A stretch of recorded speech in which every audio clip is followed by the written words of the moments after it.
5 अगस्त 1949 को भूकंप आया। इक्वाडोर में गुआनो का छोटा सा शहर, जिसके कारण इमारतें टूट गईं और ढह गईं। इस आपदा के कारण गुआनो की ममी की अजीब खोज हुई।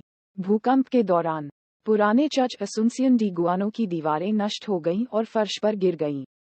और वहां चर्च की दीवारों में से एक के अंदर एक बड़े जार के अंदर गुआनो की ममी छिपी हुई थी। इसे चर्च की दीवारों के अंदर इतने अनोखे तरीके से क्यों दफनाया गया था, यह आज भी कई लोगों के लिए एक रहस्य बना हुआ है, क्योंकि ऐसा पहले कभी नहीं देखा गया था। मूल रूप से मम्मी फ्रे लाजारो डी सेंटोफिमिया के नाम से 15वीं शताब्दी का फ्रांसिस्कन था। उन्हें स्पेन से देश के ग्रामीण हिस्सों में कैथोलिक धर्म फैलाने के लिए भेजा गया था। उन्होंने गुआनो शहर के आसपास रहने वाली स्वदेशी जनजातियों को सहायता और भोजन देने में मदद की। वह सैन इंड्रेस नामक एक अन्य शहर के संस्थापकों में से एक थे, जो आज चर्च से 30 मिनट की ड्राइव पर है। फ्रे 1565 से 1572 तक चर्च के संरक्षक भी थे।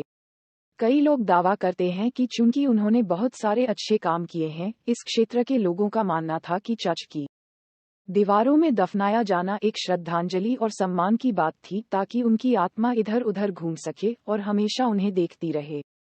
किसी अन्य ममी की खोज नहीं की गई है, लेकिन भूकंप से प्रभावित दीवार का एक हिस्सा अभी भी खड़ा है और ये देखा जा सकता है कि फ्रांसिस्कन को कहाँ दफनाया गया था। ऐतिहासिक वृत्तांतों में दर्ज है कि फ्रे को एक विशाल जार या कैंटारो में दफनाया गया था, जैसा कि स्थानीय लोग इसे कहते हैं। लेकिन आज इस जार का कोई पता नहीं है। उसे जार में क्यों रखा गया, ये भी एक रहस्य है।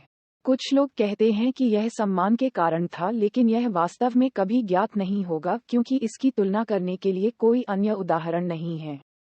एक बार जब उसे जार में रखा गया, तो उसे एक सफेद पाउडर में ढक दिया गया, जिसे स्थानीय लोग काइल कहते हैं और जिसके कारण ममी को आज तक संरक्षित रखा गया है।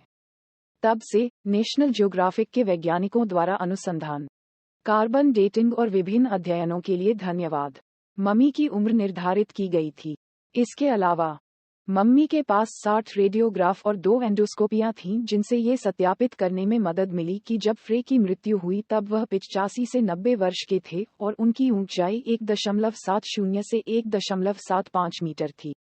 वैज्ञानिकों की यात्रा के दौरान the route of the route का एक एपिसोड डिस्कवरी चैनल द्वारा मम्मीज फिल्माया गया था। मम्मी को उसकी ठोड़ी के चारों ओर एक स्कार्फ पहने हुए पाया गया था। कुछ लोग दावा करते हैं कि इसका उपयोग इसलिए किया गया था ताकि मुंह बंद रहे, और अन्य लोग दावा करते हैं कि यह उस समय उनकी एक निश्चित धारणा थी। दूसरों का कहना है कि फ्रे को दांत में दर्द था और उसने स्कार्फ इसलिए पहना था क्योंकि वह दर्द में था।